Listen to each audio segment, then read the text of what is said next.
بسم اللہ الرحمن الرحیم۔ میں ہوں عابد محمود مغل اور آپ دیکھ رہے ہیں بزنس پورٹ۔ پراپ ٹیک کی پہلی 3 ویڈیوز میں ہم نے پراپ ٹیک کا آغاز کیسے ہوا، دنیا میں یہ ٹیکنالوجی کیسے کام کر رہی ہے اور پاکستان میں اس کے کیا اثرات اور کن کمپنی نے شروع کیا۔ آج ہم بات کریں گے کیا ٹیکنالوجی پرانے پراپرٹی کے نظام کو بدل سکتی ہے۔ جی، ہر بڑی ٹیکنالوجیکل انقلاب کی ایک گھڑی ایسی آتی ہے جب اسے نظام کا سامنا کرنا پڑتا ہے جسے وہ بدلنے کی کوشش کر رہا ہوتا ہے۔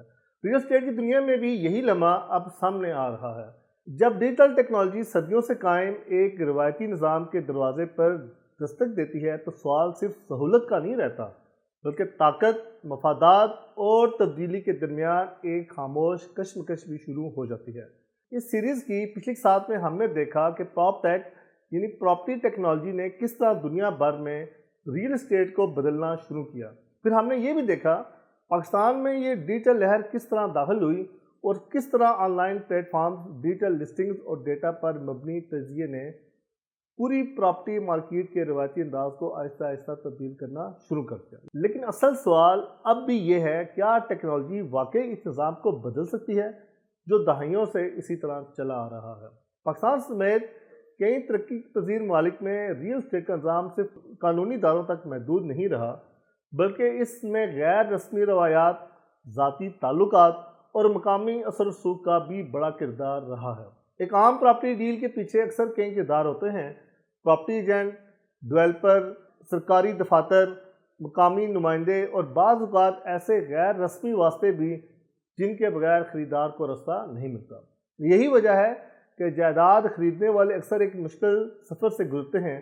زمین کے اصل مالک کی تصدیق کرنا، این او سی اور قانونی منظوریوں کی جانچ کرنا اور سرکاری ریکارڈ تک رسائی حاصل کرنا کئی بار ایک طویل اور پیچیدہ عمل بن جاتا ہے۔ اس خلا نے ٹیکنالوجی کے لیے ایک دروازہ کھولا۔ پراپ ٹیک پلیٹ فارم دراصل اس پیچیدہ نظام کو آسان بنانے کی کوشش کر رہے ہیں۔ آن لائن پراپرٹی پورٹلز خریدار کو زیادہ معلومات فراہم کرتے ہیں۔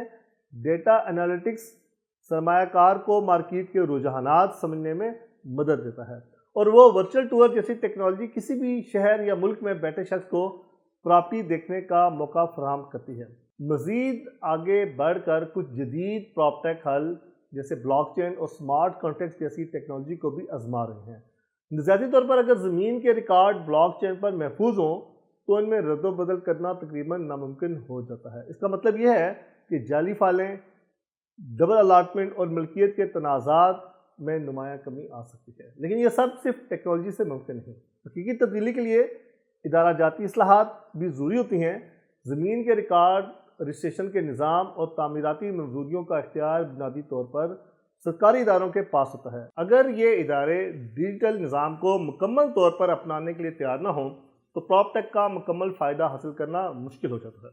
اس لیے دنیا کے کئی ممالک میں حکومتیں زمین کے ریکارڈ کو ڈیجیٹل بنانے، آن لائن رجسٹریشن سسٹم متعارف کرانے اور شفاف پراپرٹی ڈیٹا بیس بنانے پر کام کر رہی ہیں۔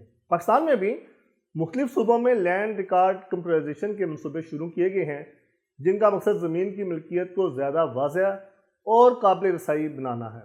یہ اقدامات پراپ ٹیک کے مستقبل کے لیے بنیاد فراہم کر سکتے ہیں۔ ایک اور اہم پہلو عوام کا اعتماد ہے۔ ٹیکنالوجی صرف اسی وقت کامیاب ہوتی ہے جب لوگ اس پر بھروسہ کریں۔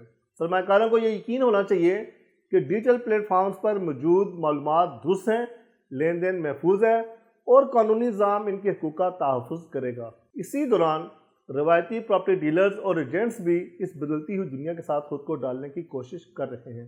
کئی پراپرٹی ڈیلرز اب social media, on line portals اور ڈیجیٹل مارکیٹنگ کے ذریعے اپنے کاروبار کو آگے بڑھا رہے ہیں۔ یوں ایسا نہیں کہ پرانا نظام مکمل طور پر ختم ہو رہا ہے بلکہ آہستہ آہستہ روایتی مہارت اور جدید ٹیکنالوجی کا ایک نیا امتزاج سامنے آ رہا ہے۔ آنے والے وقت میں پراپ ٹیک کا دائرہ کار صرف پراپرٹی کی خرید و فروخت تک محدود نہیں رہے گا۔ اس کا اثر شہری منصوبہ بندی، سمارٹ سٹیز، بلڈنگ مینجمنٹ اور شہری معیشت کے دیگر شعبوں تک بھی پھیل سکتا ہے۔ دنیا کے کئی شہروں میں اسمارٹ بلڈنگز متعارف ہو رہی ہیں جہاں سینسرز اور ڈیجیٹل سسٹمز توانائی کے استعمال کو بہتر بناتے ہیں، سیکیورٹی کو مضبوط کرتے ہیں اور عمارتوں کی دیکھ بھال کو زیادہ مؤثر بناتے ہیں۔ اسی طرح ڈیٹا پر مبنی